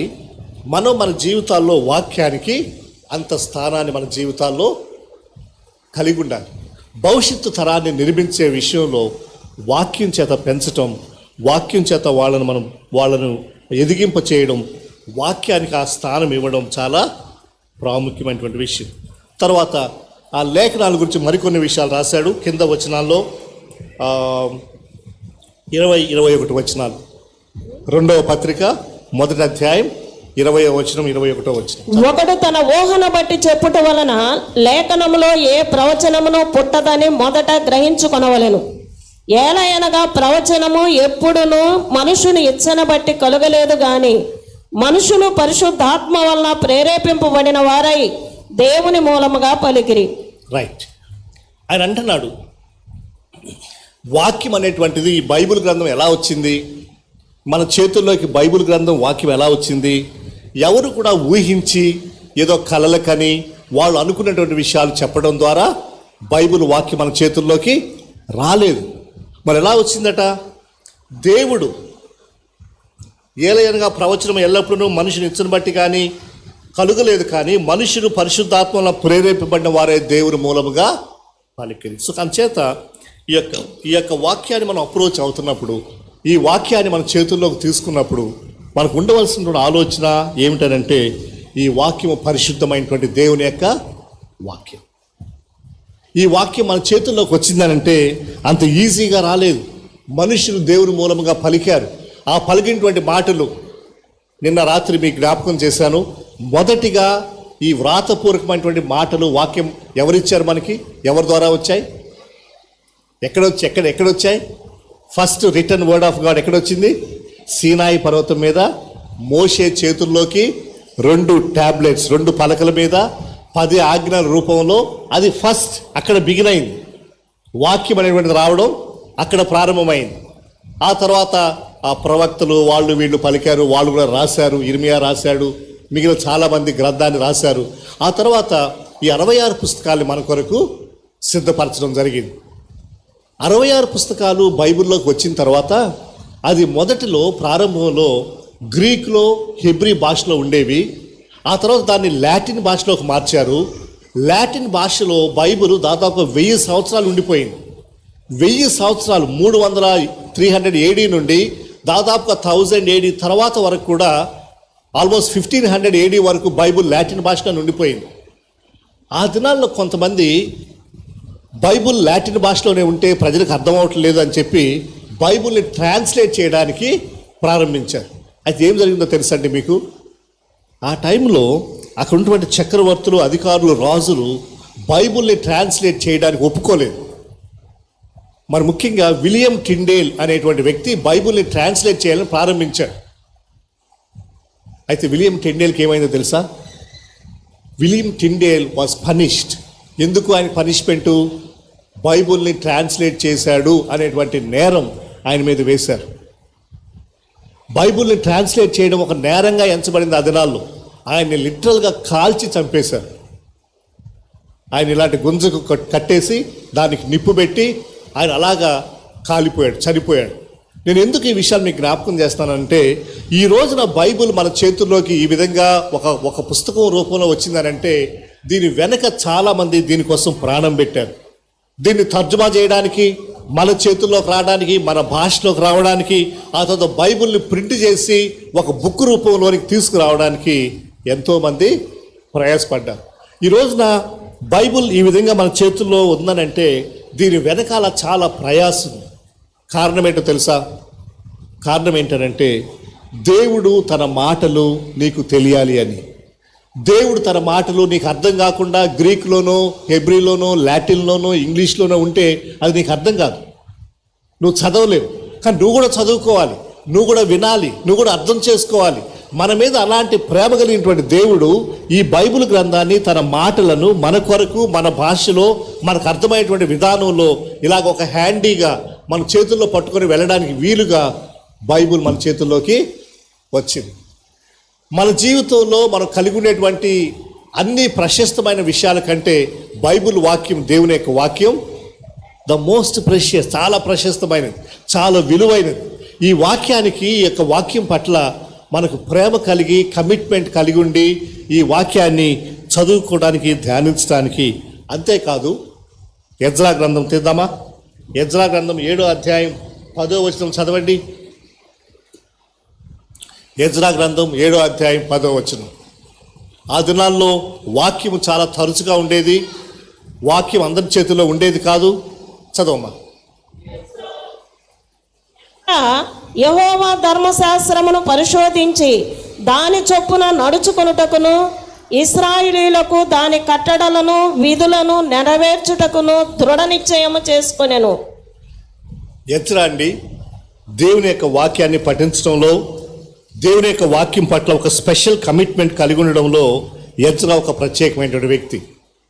ఆ దినాల్లో ముఖ్యంగా ప్రజలు బబులోను చెరలోకి వెళ్ళి ఆ బబులోను చెరలో దేవుని యొక్క వాక్యానికి దూరమైనటువంటి పరిస్థితుల్లో ఎజ్రా చేసిన పని ఏంటనంటే ఆ వాక్యాన్ని చదవడానికి, ధ్యానించడానికి, బోధించడానికి, దాని ప్రకారం నడుచుకోవడానికి ఎజ్రా కంకణం కట్టుకున్నాడు.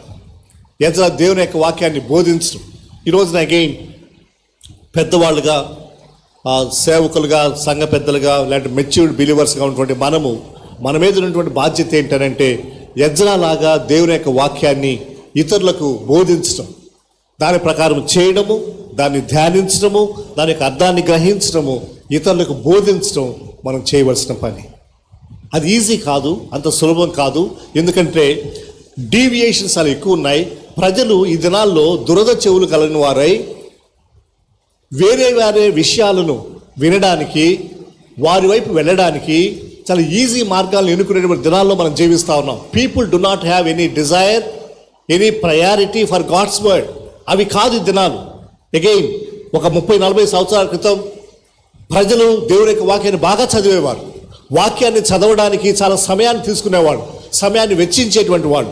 ఈ తరంలో మనం ఏ తరంలో జీవిస్తూ ఉన్నామంటే they have no value, they have no desire. వాక్యం పట్ల, వాక్యం వినడానికి, వాక్యం చదవడానికి వాళ్ళకి ఏమీ ఇంట్రెస్ట్ లేదు. అలాంటి దినాల్లో మనం జీవిస్తూ ఉన్నాం. సో కాబట్టి వాక్యాన్ని బోధించడం, వాక్యానికి ఇవ్వాల్సిన స్థానం ఇవ్వడం తగ్గిపోయేటువంటి దినాలు మనం జీవిస్తూ ఉన్నాం. వాక్యం చెప్పడం అనేటువంటి చాలా కష్టంతో కూడుకున్నటువంటి విషయం. దానికి ఇంకో కారణం ఏంటంటే ఈ రోజుల్లో ఈ యూట్యూబ్ వచ్చిన తర్వాత, యూట్యూబ్లో చాలా మంది వాక్యం ప్రకటించడం మొదలుపెట్టిన తర్వాత ప్రతి ఒక్కరు కూడా ఒక యూట్యూబ్ ఛానల్ పెట్టుకుంటా ఉన్నారు. వాళ్ళు ఏమి బోధిస్తున్నారో తెలియదు, వాళ్ళకే తెలియదు. వాళ్ళు సత్యం బోధిస్తున్నారో తెలియదు, సరైనటువంటి వాక్యాన్ని బోధిస్తున్నారో తెలియదు. ప్రతి ఒక్కరికి ఒక యూట్యూబ్ ఛానల్ ఉంటా ఉంది, ఏదంటే అది వస్తూ ఉన్నాయి. సో ఈ రోజుల్లో మన మీద చాలా పెద్ద ఛాలెంజ్ మన మీద ఉంటా ఉంది. యాక్చువల్గా మన నెక్స్ట్ పాయింట్ అదే. మనం నెక్స్ట్ ధ్యానించేటువంటి విషయం ఏంటంటే పేతురు సంఘాన్ని ఏ విషయంలో వార్నింగ్ ఇచ్చాడంటే అబద్ధ బోధకుల విషయం, రాంగ్ టీచింగ్స్ అనేటువంటివి ఈ దినాల్లో విస్తారంగా వ్యాప్తి చెందేటువంటి దినాల్లో మనం జీవిస్తూ ఉన్నాం. దయచేసి రండి, మళ్ళీ అగైన్ ఆ పేతురు గ్రంథానికి రండి. పేతురు ఆ యొక్క మాట రాస్తా ఉన్నాడు. దయచేసి చూడండి, 2వ పేతురు 2వ అధ్యాయం 1వ వచనం చదవండి. మరియు అనేకులు వారి పోకిరి శాస్త్రాలను అనుసరించి నడుతురు, వీరిని బట్టి సత్య మార్గము దూషింపబడును. కాదమ్మా, ఒక్క నిమిషం ఆగండి. చదువునానా. మరియు అబద్ధ ప్రవక్తలు ప్రజలలో ఉండిరి, అటువలనే మీలోను అబద్ధ ప్రవక్తలుందురు. వీరు తమ్మును కొనిన ప్రభువును కూడా విసర్జించుచు తమకు తామే శీఘ్రముగా నాశనము కలిగి చేసుకొనుచు నాశనకరమగు భిన్నాభిప్రాయములను రహస్యముగా బోధించుదురు. అమ్మ వింటున్నారా? ఈ వాక్యం విన్నారా? ఇక ఈ వాక్యం మాట్లాడుతున్న విషయం ఏంటంటే పేతురు వాక్యం పట్ల మనకు ఉండాల్సిన కమిట్మెంట్ గురించి చెప్పిన తర్వాత వెంటనే ఆయన చెప్పేటువంటి మరొక విషయం ఏంటంటే అబద్ధ బోధకులు ప్రజ్వలించేటువంటి, అబద్ధ బోధకులు ప్రబలేటువంటి దినాలు ఉన్నాయి. వాళ్ళు బయట ఉన్నారు, మీలో కూడా ఉన్నారు. వీళ్ళు వాక్యం తెలియకుండా, వాక్యం ఏంటో అర్థం చేసుకోకుండా ఏదంటే అదే వాళ్ళు ఇష్టానుసారంగా బోధిస్తూ ఉన్నారు. ప్రజలు కూడా దురద చెవులు కలిగిన వారై ఉండి మర్మాలు చెప్పేటువంటి వాళ్ళను, దాంట్లో ఏదేదో గొప్ప గొప్ప సత్యాలు, వాళ్ళు ఏదో గొప్ప గొప్ప విషయాలు చెప్తున్నారని చెప్పి వాళ్ళ వైపు ఎక్కువగా అట్రాక్ట్ అవుతా ఉన్నారు. మీకు అర్థమవుతుందా? ఈ రోజున మనం ఎంత ప్రమాదకరమైనటువంటి పరిస్థితుల్లో జీవిస్తూ ఉన్నామో మీకు తెలుస్తుందా? సంఘము ఎంతగా అటు ఇటు కొట్టబడతా ఉందనంటే, సాతానుడు ఎంత బలంగా సంఘాన్ని అటాక్ చేస్తూ ఉన్నాడనంటే, ఈ అబద్ధ బోధకులు, అపోస్టసీ అంటారు, ఈ రాంగ్ టీచింగ్స్ అనేటువంటి వినేటువంటి వాళ్లకు ఏది రైటో ఏది తప్పో తెలియడం లేదు. వాళ్ళు గ్రహించుకోలేకపోతా ఉన్నారు. సో నా గాస్పుల్ బ్యాండ్ పరిచర్య మీద ఉన్నటువంటి ఒక పెద్ద బాధ్యత ఏంటంటే, ముఖ్యంగా నాయకులైనటువంటి వారు వినండి, పెద్దలైనటువంటి వాళ్ళు జాగ్రత్తగా వినండి. చాలా కాలం నుంచి మీరు చక్కగా ఈ పరిచర్యలో నమ్మకంగా కొనసాగినటువంటి మన మీద ఒక బాధ్యత ఉంది. ఎజ్రా ఏ విధంగా వాక్యాన్ని అర్థం చేసుకొని తన జీవితంలో తనని అనుసరించుకొని ఏ విధంగా తర్వాత తరానికి బోధించాడో, అలాగా ఈ దినాల్లో మనం అబద్ధ బోధకులు విస్తరిస్తున్నటువంటి ఈ దినాల్లో మనము వాక్యాన్ని జాగ్రత్తగా తెలుసుకోవాలి, దాని ప్రకారం నడుచుకోవాలి, దాన్ని ఇతరులకు బోధించాలి. నిన్నటి దినం వాక్యాన్ని అనుసరించి నడుచుకోవడం గురించి చాలాసేపు మనం మాట్లాడుకున్నాం. ప్రవర్తన, క్యారెక్టర్ ఈజ్ ద సొల్యూషన్. వక్ర మార్గాల్లో ఉన్నటువంటి ఈ లోకంలో ప్రజలు అటు ఇటు వెళ్తున్నటువంటి ఈ దినాల్లో మనం వాక్యానుసారంగా జీవించడం చాలా ప్రాముఖ్యం. ఇక నేను ఈరోజు ఎక్కువ నా పర్సనల్ ఎగ్జాంపుల్స్ ఎక్కువైపోయినాయి అనుకుంటా, దయచేసి క్షమించండి. కానీ మీకు అవసరమని నేను చెప్తా ఉన్నాను. నేను పాలిటెక్నిక్ సెకండ్ ఇయర్లో ఉన్నప్పుడు, నేను పాలిటెక్నిక్ సివిల్ చదివాను, సివిల్ ఇంజనీరింగ్. అంటే ఈ బిల్డింగ్లకి ప్లాన్లు గీయడం, ఇది నా సబ్జెక్ట్. అది చిన్న సబ్జెక్ట్, పాలిటెక్నిక్ అంటే పెద్ద కోర్స్ ఏం కాదు. తర్వాత ఎంటెక్, బీటెక్ చాలా ఉంటుంది. నేను చదివింది పాలిటెక్నిక్. సివిల్ ఇంజనీరింగ్లో డ్రాయింగ్ అని ఒక పేపర్ ఉంటుంది. డ్రాయింగ్ అంటే ప్లాన్లు గీసే సబ్జెక్ట్ అనమాట. ఆ రోజు నేను ఎగ్జామ్ రాస్తూ ఉన్నాను, ఎగ్జామ్ జరుగుతూ ఉంది. ఆ ఎగ్జామ్ పేపర్ చాలా టఫ్గా ఉంది. ఆన్సర్స్ మాకు ఎవరికి రావు, మేమందరం ఫెయిల్ అవుతాం. మా క్లాస్లో నేను ఒక్కడనే బిలీవర్ని, నేను ఒక్కడనే విశ్వాసిని, మిగిలిన వాళ్ళందరూ మామూలుగా అన్బిలీవర్స్. మా సారు, మాకు ఆ డ్రాయింగ్ సబ్జెక్ట్ టీచ్ చేసిన సార్ వచ్చాడు క్లాస్లోకి, ఎగ్జామ్ హాల్లోకి. ఆయనకు అర్థమైపోయింది అందరూ ఫెయిల్ అవుతామని. ఆయన ఏం చేశాడంటే ఆన్సర్లు చెప్పడం మొదలుపెట్టాడు. ఎవరు? సార్ ఆన్సర్లు చెప్పాలా చెప్పండి. సారు ఏం చేయాలి? ఎగ్జామ్ ఎవరైనా కాపీ కొడతా ఉంటే స్ట్రిక్ట్గా చూడాలి కదా ఆయన. అయితే మా సారు ఆయనే కాపీలు ఇస్తూ ఉన్నాడు. ఎందుకంటే ఆయన అలా చేయడానికి ఆయనకు రీజన్ ఉందిలేండి, కారణం ఉంది. ఎందుకంటే ఆయన సబ్జెక్ట్ అందరూ ఫెయిల్ అయ్యారు అనుకోండి, ఏం చేస్తారు చెప్పండి మేనేజ్మెంట్? ఆయనకి మెమో ఇస్తుంది, ఆయనకి ఇంక్రిమెంట్ కట్ అవుతుంది. ఎందుకంటే నీ సబ్జెక్ట్ అందరూ ఫెయిల్ అయ్యారని చెప్పి ప్రిన్సిపాల్ గారు ఆయన పిలిచి తిడతాడు, అంతే కదా. అందుకని ఆయన ఏం చేశాడంటే క్లాస్లో సగమన్న కనీసం పాస్ అవ్వాలని చెప్పి ఆయన ఆన్సర్లు ఆయన చెప్పడం మొదలుపెట్టాడు. అంటే కాపీయింగ్ చేస్తున్నాడు, అది ఇన్ అదర్ వర్డ్స్ కాపీ కొట్టిస్తున్నాడు. నేనెవరిని? ఆ హాల్లో దేవుని బిడ్డ. అప్పటికి నేను దేవుని నమ్ముకున్నాను, విశ్వాసిని. కాపీలు కొట్టచ్చా కొట్టకూడదా మీరు చెప్పండి, స్టూడెంట్స్ చెప్పండి. చదువులేని వాళ్ళు చెప్తున్నారమ్మా చదవకూడదని, ఇంకా కాపీలు కొట్టకూడదని ఆంటీ ఏం చెప్తుంది, ఏం చదువుకుందో మరి. చదువుకున్న వాళ్ళు చెప్పండి, కాపీలు కొట్టచ్చా కొట్టకూడదా ఎగ్జామ్ హాల్లో? మరి సహాయం చేయాలిగా, ఈమెకేం రాదు పాపం, ఫెయిల్ అయిపోతుంది, మనం హెల్ప్ చేయాలి కదా ఆవిడకి, కాపీలు అందియాలి కదా. కొంతమంది కాపీలు అందించడం సహాయం చేయడం అనుకుంటారు పాపం. వాళ్ళు కొట్లాడు, అమ్మ నువ్వు హెల్ప్ చేయట్లేదు, అమ్మ ఈవిడ కొట్లాడుతుంది, నా కాపీలు అందేయట్లేదు, చూపెట్టట్లేదు, ఆమె రాసుకుంటుంది. సరే, ఇంతకు విషయం ఏంటంటే నేను విశ్వాసిని, నేను కాపీలు కొట్టకూడదన్న విషయం నాకు తెలుసు, నేను కాపీ కొట్టలేదు. సార్ వచ్చి అడిగాడు, ఏంటి రా నువ్వు ఏం రాయట్లేదు అన్నాడు. నేను అన్నాను, సార్ నాకు ఆన్సర్స్ తెలియవు, నేను సరిగ్గా చదువుకోలేదు, ఈ పేపర్ టఫ్గా వచ్చింది, కాపీలు కొట్టకూడదన్న విషయం నాకు తెలుసు సార్, నేను కాపీ కొట్టనన్నా. ఇంకా ఆయన నన్ను ఏం అనలేక వెళ్ళిపోయాడు. 40 మంది మా క్లాస్లో ఉంటారండి, 40 స్టూడెంట్స్. 40 మందిలో మా క్లాస్లో సక్సెస్ఫుల్గా ఫెయిల్ అయింది నేను ఒక్కడినే. సక్సెస్ఫుల్గా ఫెయిల్ అయ్యారు, మిగిలిన 39 మంది పాస్ అయ్యారు. అప్పుడు నేనేమనుకోవాలి? అరే 40 మందిలో 39 మంది పాస్ అయ్యారు, నేను ఒక్కడనే ఫెయిల్ అయ్యాను. ఎందుకు? నేను దేవునికి భయపడతాను కాబట్టి. నేను అనుకున్నాను ఫెయిల్ అయినా పర్వాలేదు, కానీ కాపీ కొట్టను. అమ్మా నిజం చెప్పాలంటే మా టైంలో, మా తరంలో, ఇప్పుడు మీ తరం వేరు, మా తరంలో నేను అలా చేయడం ఈజీయే, ఈ తరంలో అట్లా లేదు. ముఖ్యంగా స్టూడెంట్స్కి తెలిసి ఇప్పుడు ఏం జరుగుతూ ఉందో. ముఖ్యంగా మీరు ఇంజనీరింగ్ స్టూడెంట్స్ అయితే మీరు ఎగ్జామ్కి మీరు స్కూల్కి వెళ్ళే అవసరం లేదు, కాలేజీ వెళ్ళే అవసరం లేదు, అటెండెన్స్ వాళ్ళే చేస్తారు, మీ ఎగ్జామ్స్ కూడా వాళ్ళే రాస్తారు, మీ అసైన్మెంట్స్ కూడా వాళ్ళే చేస్తారు, మీ ప్రాజెక్ట్ వర్క్ కూడా వాళ్ళే చేస్తారు. మీరు ఏం చేయాల్సిన అవసరం లేదు, చివరికి కొన్ని డబ్బులు ఇస్తే చాలు. మీ ప్రాజెక్ట్ అయిపోతుంది, మీ అసైన్మెంట్లు అయిపోతాయి, మీ అన్నీ అయిపోతాయి. చూడండి ఎంత కష్టమైనటువంటి దినాల్లో మనం జీవిస్తూ ఉన్నాము. So character is the solution. ఈ తరంలో నువ్వు ఒక్కడవే ఫెయిల్ అయినా పర్వాలేదు. కోర్స్ మీకు ఎగ్జాంపుల్ చాలాసార్లు వినుంటారు, ఎంజే భాస్కరరావు గారి ఎగ్జాంపుల్. ఎంజే భాస్కరరావు గారని మీకు స్పీకర్గా మన దగ్గరకు వచ్చేవారు, ఇప్పుడు లేరు ఆయన. వాళ్ళ కొడుకు ఇంటర్మీడియట్ రాస్తూ ఉన్నప్పుడు ఫస్ట్ టైం ఫెయిల్ అయ్యాడట.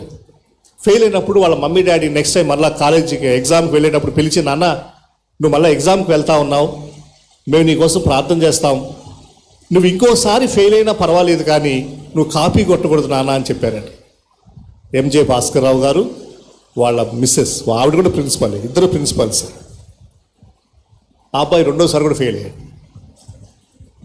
మళ్ళీ మూడోసారి ఎగ్జామ్కి వెళ్తా ఉన్నాడు, ఫెయిల్ అయిన సబ్జెక్టులో. ప్రిన్సిపాల్ కొడుకు ఆయన, ప్రిన్సిపాల్ గారు కొడుకు.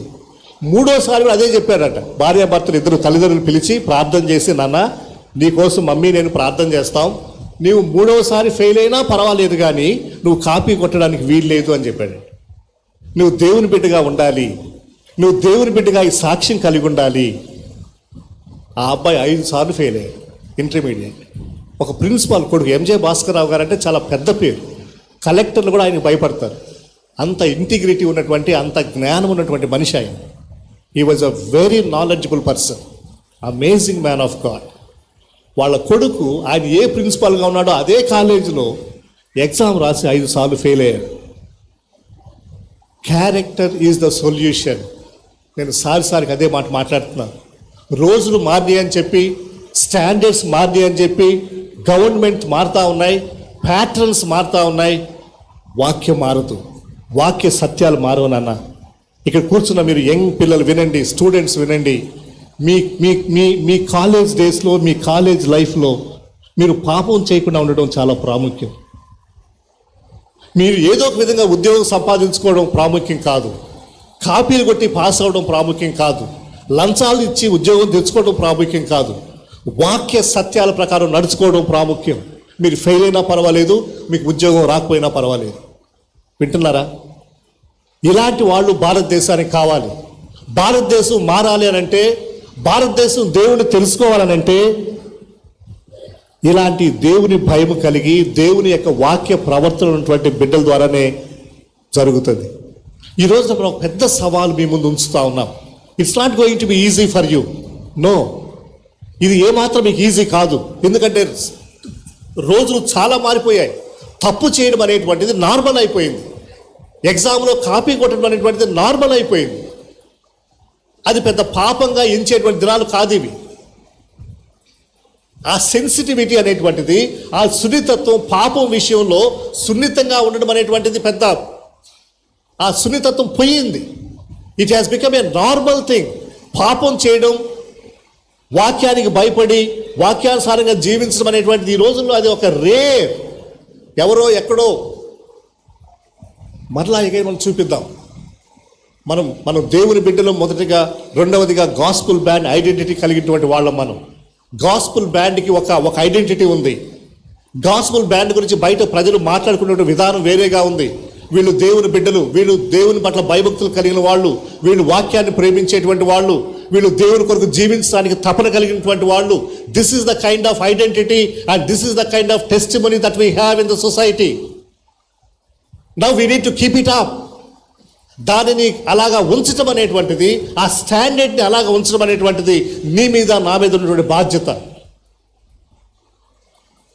ఎందుకంటే we are living in a different world. ఈ రోజుల్లో పాపం అనేటువంటిది, పాపం చేయడం అనేటువంటిది చాలా నార్మల్గా జరిగిపోతున్నటువంటి విషయం. అది అబద్ధాలు ఆడడం నార్మల్, లంచం ఇవ్వడం నార్మల్, లంచం తీసుకోవడం నార్మల్, కాపీ కొట్టడం నార్మల్, ఎగ్జామ్కి స్కూల్కి వెళ్లకుండా అటెండెన్స్ డబ్బులు ఇచ్చి వేపించుకోవడం normal. But can you be different? వాక్యాన్ని బట్టి, వాక్య ప్రకారం జీవించడానికి అలాంటి ఒక సవాలు ఈరోజు మన ముందుకు వస్తూ ఉంది. What is your response?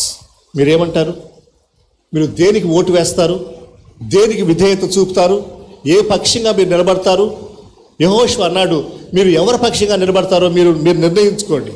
ఎందుకంటే పాపం చాలా విస్తారంగా ఉంది, విగ్రహారాధన విస్తారంగా ఉంది, దేవుణ్ణి ప్రేమించకుండా దేవునికి దూరంగా వెళ్ళేటువంటి వాళ్ళ సంఖ్య చాలా ఎక్కువగా ఉంటా ఉంది.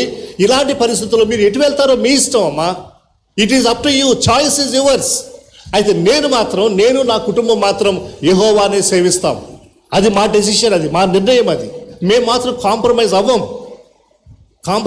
మేము పాపంతో రాజీ పడే ప్రసక్తే లేదు.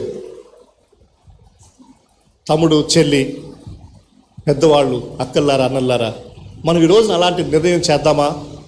దేవా, ప్రజలు నన్ను అనుమానించినా అవమానించినా, ప్రజలు నన్ను లెక్క పెట్టకపోయినా గౌరవించకపోయినా నేను నిన్ను గౌరవిస్తాను ప్రభువా. నిన్ను గౌరవించడానికి నేను నిలబడతాను ప్రభువా.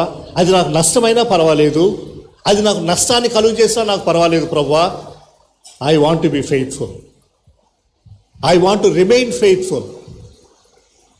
ఈరోజు మన నిర్ణయం ఏంటో చెప్పండి. నీ హృదయంలో ఎలాంటి ఆలోచనలు వెళ్తున్నాయో చెప్పండి. నీ మనసులో నువ్వు ఏం ఆలోచిస్తున్నావో చెప్పండి. నీ మనసులో ఏమి నిర్ణయం నువ్వు తీసుకుంటా ఉన్నావు? ఏ పక్షంగా నువ్వు ఉండాలని నువ్వు అనుకుంటా ఉన్నావు? రాజీ పడిపోయే వాళ్ళ పక్షంగా ఆ గ్రూపులో ఉండడానికి, ఆ గుంపులో ఉండడానికి నువ్వు ఇష్టపడతావా? నువ్వు మైనారిటీ అయినా, తక్కువ మంది అయినా దేవుని పక్షంగా ఉండడానికి నువ్వు ఇష్టపడతావా? అటు వెళ్ళడం చాలా ఈజీ, అటు వెళ్ళడానికి సపోర్ట్ ఎక్కువ ఉంటుంది, అటు వెళ్ళడానికి అట్రాక్షన్ ఎక్కువ ఉంటుంది. ఇటువైపు వెళ్ళడానికి ఏమీ పెద్ద మోటివేషన్ ఏమీ ఉండదు. నీ చుట్టూ చూస్తే పెద్ద ఎవరు కనపడరు. కొన్నిసార్లు నువ్వు ఒక్కదానివే నిలబడాల్సి వస్తుంది. ఇంకా అయితే ఇంకా ఇద్దరు ముగ్గురు ఉంటారేమో నీతో పాటు నీకులాగా ఉండేవాడు.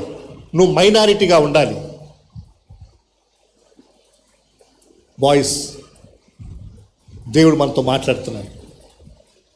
అది కష్టంగా ఉంటుంది, కొన్నిసార్లు తలదించుకోవాల్సి వస్తుంది. నేను నిజంగా నా రోజు ఫెయిల్ అయినప్పుడు బాధపడ్డాను. ప్రభువా, మా క్లాస్లో అందరూ పాస్ అయ్యారు, నేను ఒక్కడే ఫెయిల్ అయ్యాను. It was an insult. అవమానకరంగా అనిపించింది నాకు. సార్ కూడా తర్వాత తిట్టాడు నన్ను.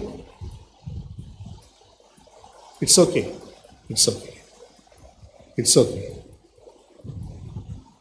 అలా నిలబడిన వాళ్ళు తన తరములో దేవుని సంకల్పం చొప్పున తన తరము వారికి సేవ చేసి నిద్రించి తన పితరు ఎదుగు చేరినటువంటి బిడ్డలు దేవుని యొక్క వాక్యంలో మనం చాలామందిని చూస్తూ ఉన్నాం. ఈరోజు మనం ప్రార్థన చేద్దాం. లేఖనాలు మన పునాది, దేవునికి భయపడడం మన ప్రవర్తన, భవిష్యత్తు కొరకు సిద్ధపడడం మన యొక్క గురి, మన గమ్యం. I believe God's word is clear. దేవుని యొక్క వాక్యం చాలా స్పష్టంగా ఉంది. దేవుడు మనతో మాట్లాడాడు. మన హృదయాన్ని దేవుడు పురికొల్పుతా ఉన్నాడు. దేవుడు ఎంతో ప్రేమతో ఒక న్యూ జనరేషన్ని, భవిష్యత్తు తరాన్ని నిర్మిస్తూ ఉన్నాడు. ఐ బిలీవ్ ఈ గాస్పుల్ బ్యాండ్ పరిచర్యలో దేవుడు నెక్స్ట్ 20 yearsకి సరిపడేటువంటి 20 yearsకి అవసరమైనటువంటి నాయకులను ఈ గుంపులో నుంచి దేవుడు తయారు చేస్తున్నాడని, మీలో కొంతమందిని ఆ విధంగా దేవుడు బలంగా మీ హృదయాల్లో పనిచేస్తా ఉన్నాడని నేను నమ్ముతా ఉన్నాను. I believe. తమ్ముడు, చెల్లి, can you make a commitment for God? ప్రభువా, ఈ ప్రపంచం అంతా నీకు వ్యతిరేకంగా అయినా కానీ నేను నీ పక్షంగా ఉంటాను ప్రభువా.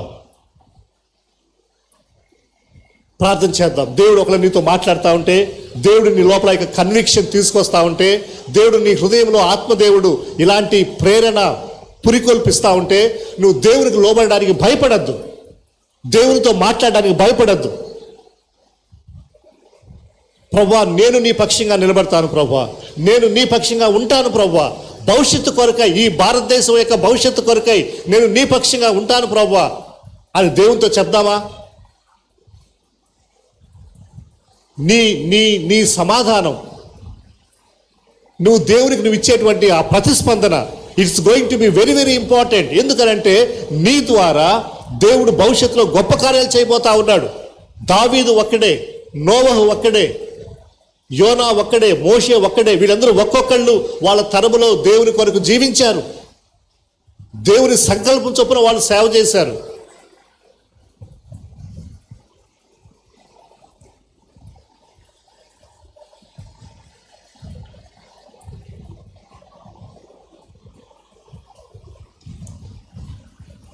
ముందుగా నేను చిన్నపిల్లలను అడుగుతా ఉన్నాను, యవనస్తులను అడుగుతా ఉన్నాను. నిజంగా ఈ రోజున దేవుడు నీతో మాట్లాడి దేవుడు నాతో మాట్లాడాడు, నా తరంలో నేను దేవుని కొరకు నిర్ణయించాలి, నేను దేవుని కొరకు నిలబడాలని నిర్ణయించుకుంటున్నాను అనేటువంటి ప్రేరేపణ కలిగిన వాళ్ళు, అలాంటి తీర్మానం కలిగిన వాళ్ళు దయచేసి మీరు ఎక్కడ ఉన్నారో అక్కడ నిలబడండి. Please stand up wherever you are. Young people, నేను I'm speaking to young people.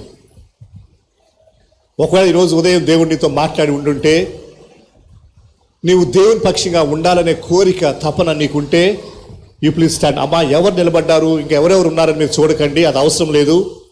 నువ్వు ఒక్కదానివి పర్వాలేదు, నువ్వు ఒక్కడివి పర్వాలేదు. ఈ దేశాన్ని మార్చడానికి, సమాజాన్ని మార్చడానికి నీ ఒక్కడివి చాలు దేవుని చేతుల్లో. Are you the one? Please stand up, please stand up. దయచేసి అటు ఇటు చూడకండి. థ్యాంక్ యూ అమ్మా, thank you, God bless you. మిగిలిన వాళ్ళు నిజంగా మీరు దేవునితో మాట్లాడుతున్నారమ్మా, దేవునికి ఈ రెస్పాన్స్ మీరు ఇస్తున్నారు, నాకు కాదు. దేవుడు మీ కమిట్మెంట్ చూస్తున్నాడు. థ్యాంక్ యూ తల్లి, థ్యాంక్ యూ నాన్న, thank you, God bless you beta, thank you, God is going to bless you. దేవుడు నీ కమిట్మెంట్ని దేవుడు దీవిస్తాడు. ప్లీజ్ స్టాండ్ అప్ మా, నిలబడండి. Thank you. I'm happy. కొంతమంది పిల్లలు, యవ్వన పిల్లలు దేవునికి వాళ్ళ జీవితాలు సమర్పించుకుంటున్నారు. దేవుని కొరకు జీవించాలనే తపన. థ్యాంక్ యూ నాన్న, thank you. I really appreciate your commitment బేటా, గాడ్ బ్లెస్ యూ బేటా. ఇంకా నాన్న పిల్లలు మీరున్నారా, మీరున్నారు. ఇంకా కొంతమంది దేవుడు మీతో మాట్లాడుతున్నారు, కానీ మీరు హెజిటేట్ చేస్తున్నారు, మీరు సిగ్గుపడుతున్నారు. నేను నిలబడితే ఏమవుతుందో, పడిపోతానేమో. డోంట్ వరీ, మీరు పడిపోతారని మీరు భయపడకండి. పేతురు చాలాసార్లు పడిపోయాడు. పేతురు మనకంటే పెద్ద గొప్పోడేం కాదు. Now I want to address the elders. పెద్దవాళ్ళు మీరు ఈ గాస్పుల్ బ్యాండ్ విజన్కి కమిట్మెంట్ కలిగి పెద్దలుగా దేవుని యొక్క వాక్యానుసారంగా మన మీద ఉన్నటువంటి సవాలును ఎదుర్కొని ఈ తప్పుడు బోధకులు, అబద్ధ బోధకులు నిండి ఉన్నటువంటి యొక్క లోకంలో, ఈ సంఘాల మధ్యలో సత్యాన్ని బోధించడానికి మీరు సిద్ధంగా ఉన్నారా? అలాంటి ఒక స్పెషల్ కమిట్మెంట్ మీకు ఉన్నట్లయితే, now I want you to stand up. నేను పెద్దవాళ్ళతో మాట్లాడుతున్నాను. నిజంగా సీరియస్గా ఆ బాధ్యతను తీసుకొని ఈ ఉద్యమాన్ని నేను ముందుకు నడిపిస్తాను, ఈ ఉద్యమంలో నేను నమ్మకంగా ఉంటాను, దేవుని కొరకు నేను జీవిస్తాననేటువంటి ఆలోచన పెద్దవాళ్ళు దయచేసి మీరు ఎక్కడ ఉన్నా అక్కడ నిలబడండి. మీరు నిలబడుతున్నారనంటే ఇంతకుముందు ఏదో మీరు బ్యాక్ స్లైడ్ అయ్యారని, ఇప్పుడేదో మనకు తిరిగి వచ్చారని అనే ఉద్దేశం కాదు. You're only showing up your commitment. Please stand up, please stand up wherever you are. ఎందుకంటే దేవుడు అలాంటి వారిని గొప్పగా వాడుకోవడానికి ఇష్టపడతా ఉన్నాడు. పెద్దవాళ్ళు దయచేసి, పెద్దవాళ్ళ మనం నాతో కలుపుకొని మనం దేవునికి సమర్పించుకుందాం, దేవునికి మనం కమిట్ చేసుకుందాం. పెద్దవాళ్ళకి అలాంటి ఆశ ఉన్నట్లయితే మీరు స్త్రీలైనా పురుషులైనా ఎవరైనా ఎక్కడన్నా మీరు లేచి నిలబడండి. దేవుడు మీ కమిట్మెంట్ చూస్తాడమ్మా. Thank you, thank you, thank you. దేవుడు మీ యొక్క సమర్పణను, మీ హృదయాల్లో ఉన్నటువంటి కమిట్మెంట్ని God is going to honour. ప్రార్థన చేద్దాం. ఒకళ్ళ కింద కూర్చున్న మీరు కూడా ప్రార్థన చేయండి. మీరు ఒక నిలబడిపోయినా పర్వాలేదు, బట్ యు ప్రే. పరిశుద్ధుడా మా తండ్రి, నీకు వందనాలు. ఈ ఉదయకాల సమయంలో మిమ్మలను, మీ యొక్క వాక్యాన్ని ప్రేమించి, మీ యొక్క వాక్యం పట్ల మాకున్నటువంటి కమిట్మెంట్ను కంటిన్యూ చేయడానికి, కొనసాగించడానికి కావలసిన కృప మీరు అనుగ్రహించమని, ఈ గాస్పుల్ బ్యాండ్ పరిచర్యపై మీ యొక్క ప్రత్యేకమైన ఆశీర్వాదాలు, దీవెన మీరు అనుగ్రహించమని యేసుక్రీస్తు వారి ఘనమైన నామం పేరిట ప్రార్థిస్తూ ఉన్నాం మా తండ్రి. థ్యాంక్ యూ నాన్న, గాడ్ బ్లెస్ యూ.